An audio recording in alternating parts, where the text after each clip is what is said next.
Okay. Thank you so much for meeting with me today. Absolutely.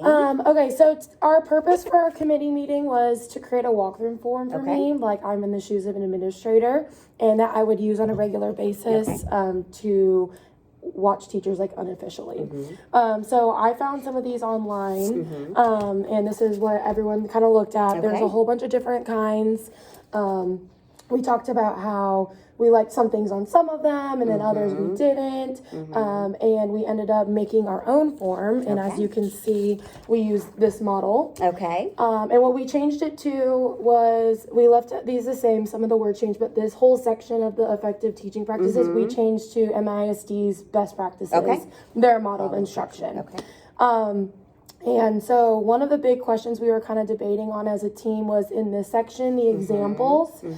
Instead of having examples, should we have done the T-test rating of accomplished, distinguished, versus doing an example? So that was kind of one of the things. So what's your... I like examples because examples are things that you can give teachers that specific feedback. And then you can take those example and kind of look at a rubric. So I have my own little cheat sheet that goes along with T-test. It's called the Black Book. And so I can look at what the examples are and say, okay, this falls into the accomplished. I should have brought it here with me. That's okay. I'll look at it. Yeah, we'll have to get it. And so I like examples because I can say this is exactly what you did that falls along with this. Because teachers like to see the accomplished and the distinguished, but being more specific on the examples of what you did that are good, I think is more beneficial to teachers. And then you can take that and kind of assign it to a rubric. Absolutely. And I kind of said that in the meeting of like, it's an unofficial. This doesn't necessarily tie into T-test, so that's good to look at it separate. And so I observed Miss Glaze with this form and Miss Stanley. And I loved having the examples because when I was typing up my feedback, I could say like exactly what they did. Where if I just would have circled in distinguished, I would have been like, wait, why did I say that they were distinguished? So I'm glad we were on the same page with that. And then I was going to ask, so like what do you use as an unofficial walkthrough when you go into classrooms? Do you always fill one out, or sometimes you just walk in? I don't always fill one out. Sometimes I just give positive feedback like a note, a handwritten note, and say the things that I saw. I think teachers always get a little tense when you come in, no matter what, even if it is unofficial. Because teachers just want to do their very best. And I'm the boss. And sometimes I'm just coming in to see things. But even if I'm doing that, they're like, are you okay? I'm like, yes, I'm just coming in. And I think sometimes when you give too much feedback, it can ruin the culture. There's a fine balance between going in and always giving feedback, and then going in sometimes and just kind of developing the relationship with the teacher and the kids in the classroom. So I like to do a balance. You have to have one official walkthrough every year, and that has to be done in our system, which is the hard part for me because I can go in and I can give you a positive note, but then if it's not documented in Strive, then it's not considered official. This year we kind of did the model of instruction, and you would get that email that came right directly to you. And then I had like, do I want to put this in Strive? So it's just one of those things. Walkthroughs are probably one of the harder things to do. I think it's the most beneficial, but I think sometimes when it's handwritten, someone can see it better than having to go into the computer and read. I don't know if teachers really read it thoroughly, to be honest. But I think if you have it written for them to see and just give it to them, I think they're more likely to read that. And that was one of my things is on another campus, my principal, when he would come in, he would never give feedback, and he said, no news is good news. So, but he was very upfront about it. And I'm like, okay, like if that's how you're going to do it. So I think just vocalizing like, hey, when I come in, I'm going to leave a positive note. And that's what I did. I left a sticky note. That's what I've done. I left a sticky note. I was like, thank you so much for letting me come in. And I gave like a glow. So, which one of the teachers was like, I was so surprised. Thank you for doing that. So I think that was good. But I do agree too much. That's going to be exhausting for you because you don't have time to do that for everybody. But and then I think you go more into the ones like, and it's also the fine line. Those teachers who are rocking and rolling, you know, they need the feedback too. And sometimes you don't go in their classroom and give them the feedback because, they're just doing well. Exactly. The teachers that need the feedback sometime are the ones that don't read it the most. So it's, I think the best thing is probably to follow up. So if you see something that is not what you want to see at your campus, like have a meeting with them after that, because I don't know if they really read it thoroughly enough to know. That question was really asking you to do something. Absolutely. And so I think if you see something that you feel like is not appropriate for your campus and for your kids, you set up a meeting with that person, have face-to-face. Okay. Even if you have written the paper and you've given a positive note and they can see it in electronically, I think you have to have that face-to-face. And when we were looking at it, Karima, actually at the bottom, one of them had this follow-up yes or no. I like that. And she goes, we're going to add that for ours next year. So, I like that. I love that the meeting helped. That was awesome. That. I know you can always get something from someone else. Love that. For sure. Okay, in my course, I'm learning about TAPR data. Okay, And I was kind of just, do you use that to form your walkthrough? Is that something you rely heavily on as a principal? We do that to look at our goals for our campus. All right. So, like, if you're looking at it and reading is something that is poor, then we say, okay, we want to focus more on reading. It's also one of those things where if you look at that, you start robbing Peter to pay Paul. Like, okay, so reading is poor, so we start focusing on reading, and then you have the math scores kind of dip. We look at that also for like our ESL kids to see if they're making progress, and then we might need to put a goal in our campus improvement plan. We also look at for trends in like socioeconomic groups or ethnicities, and so we do look at those to create kind of a plan. It also helps us know like what we need to do in the classroom. So let's say we're going to focus on the student discourse. We could just do a walkthrough form on student discourse because we feel like that is most important for our kids to develop that language. It's just hard finding that one thing that you really want to focus on, but it's also difficult to look at everything at one time. It is. So sometimes you have to just I'm just going to go in here this week and I'm going to look at the effective teaching practices and just give them feedback on that. Yeah. What I'd like to do at the very beginning of school is go in and look at like the procedures and the classroom culture. So you just kind of take it a little bit at a time. And so at the end, you're able to see everything. Yeah. But when you give teachers all of it at one time, it becomes overwhelming. And I gave my teachers, and Ms. Glaze was like, I didn't check all the boxes. I was like, I was in for 10 minutes. Yes. Like, there's no way this isn't part of all of your lessons. Yes. So I think that shows that she's a great teacher, but it's like, I'm not supposed to check all the boxes because it's 10 minutes and there's no way. So and I love those teachers that do that. And then also sometimes you go, well, I did this. Well, okay, so when did you do it? Let me know, because maybe I didn't see it or I didn't know that it happened. But if you can tell me this is when it was, then that's even another conversation. Absolutely. But they want everything checked off. Teachers are pleasers sometimes. Yes, but you're not going to check off everything in 10 minutes. Exactly. Like 30 minutes, you might see everything, a full but they want all that. It was really funny. All right, moving into observations. So what is the most challenging aspect to you about observing a teacher?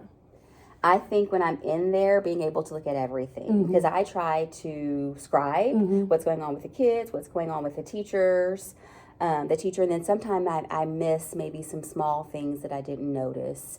I think when you go in there and you scribe everything and then coming back and synthesizing it, the ideal situation, like in a walkthrough, is that you get it to them immediately. But I have a hard time doing that. That's something I still have to work on, because I go in there, I scribe, and then I get back into my office, and then I look at it again. If I could just get it out to them right then and there, that would be helpful. But I think as far as the observations, you want that to be thorough, and you want that to tell the teacher everything that they're doing, versus a walkthrough, you're just coming in for 10 minutes. That's right. Like when you're in there for 45 minutes, you're going to see a lot. Yes. How do you make sure that you get all of that down and not miss anything? That was mine. I was like, writing down everything I saw was a challenge. I found myself wanting to watch with my eyes, but not miss anything, like writing down. And it was so hard because I wanted to see, and then I was like, oh, I got to do that, and then I missed something. So that was definitely a challenge for me too. And it's still a challenge for me as a principal, and that's why sometimes I say, I'm just going to go in and look at this specific thing today. Next week I'll look at this specific thing.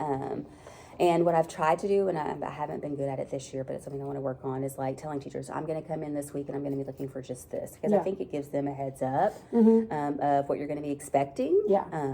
And so that's a good idea to do too. Like this week I'm going to come in, I'm just going to be looking at the classroom environment and culture. Next week I'm going to be looking at student discourse. And then that would help focus the teachers too on working on those things, because maybe student discourse are like, oh, I do need to like allow more opportunities. And I think you want to do a little bit of what the teacher is doing and what the student is doing, but sometimes you can get caught up on what just the teacher is doing. Yeah. Versus, because really it should be, what are the kids doing? How are they answering the questions? How are they working in collaborative groups? So that balance of... Both are important. Both are important. Yes. I did not even think about that. I was like, just as soon as I was like, I was watching the teacher. Yes. And I mean, I wrote down the things that the kids were doing, but I did it in the sense of because the teacher did this, the students did this instead of doing that. That's a very good point. What are the students doing? How are they receiving the instruction? When giving feedback, how do you balance reading what you wrote to be prepared versus like having a conversation? So when I first met with Stanley in my video, I read, like I typed up a whole feedback and I read it, and then I was like, oh my gosh, like I just read, I was a robot. Yes. And then I had mine with Glaze and I was trying to have a conversation, but how do you find that balance? I always go into it saying, hey, tell me what you think went well. Tell me what you think you would improve on. So then they kind of open the door for lots of things you're going to talk about anyway. So I let them start the conversation of what did you like about the lesson? What would you change? And then I do go into saying, this is what I saw. And these are the things that I want us to work on. These are the things you did well. And I'm glad that you realized that. And these are the things that we can work on. But oftentimes the teacher is going to start the conversation and they're going to give you everything you need to know. Yeah, that would have been way smarter.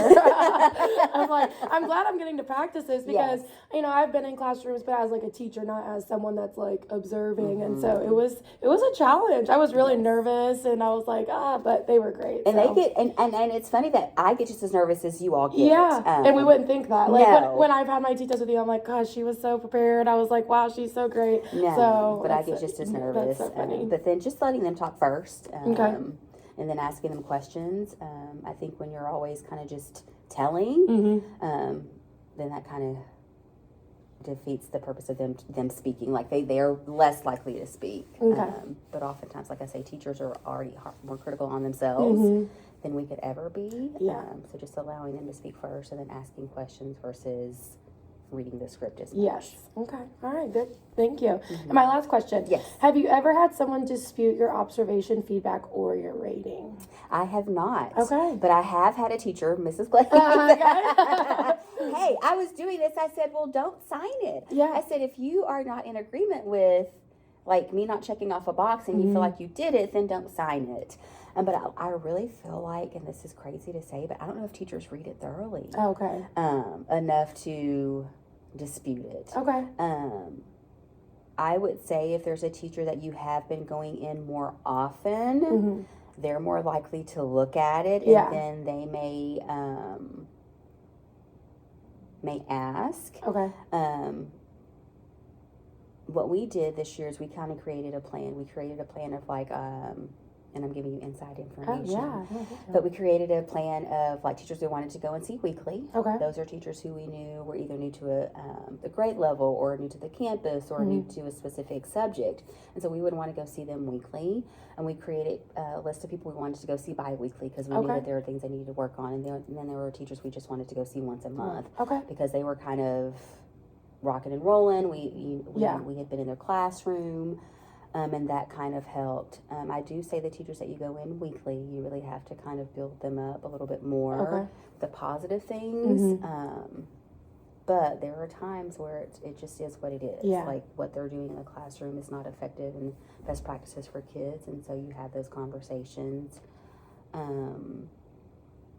no one's ever disagreed and didn't sign it. Okay. They may tell me something later. Yeah, they're like, I did do that. Okay. Yes, no one's really disagreed. I know it happens though. Yes. And when that does happen, then sometimes they ask for a different rater. Okay. So it'd be like Karime would go in. Gotcha. And if they didn't agree with Karime's, then we would get someone from another campus would come in. So there is a process if they don't really agree with it that you would go through. All right. Well, good to know. I didn't know. I learned so much. And sometimes, like, they'll say that was not my best effort, and I'm going to say, okay, we're going to get rid of this one, and we're going to come in again. Okay. So you give them multiple opportunities to make it better. And that's what I do like about T-Test and what I've learned from the past one, that T-Test does give you opportunities or like things that you can, work towards. Yeah, it's more of a growth model versus in the past it was you got it or you don't. Yes. Yeah. And so I appreciate that in some instances, and in some instances it's harder because It's harder to get yes, the bad it's harder ones, to get yeah, the ones that we know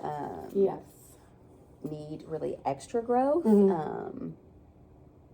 To be like, okay, this may not be exactly for me. you. Yes. So it's that's always a struggle. Well, thank you so You're much. welcome. I really appreciate it You're and your welcome. knowledge.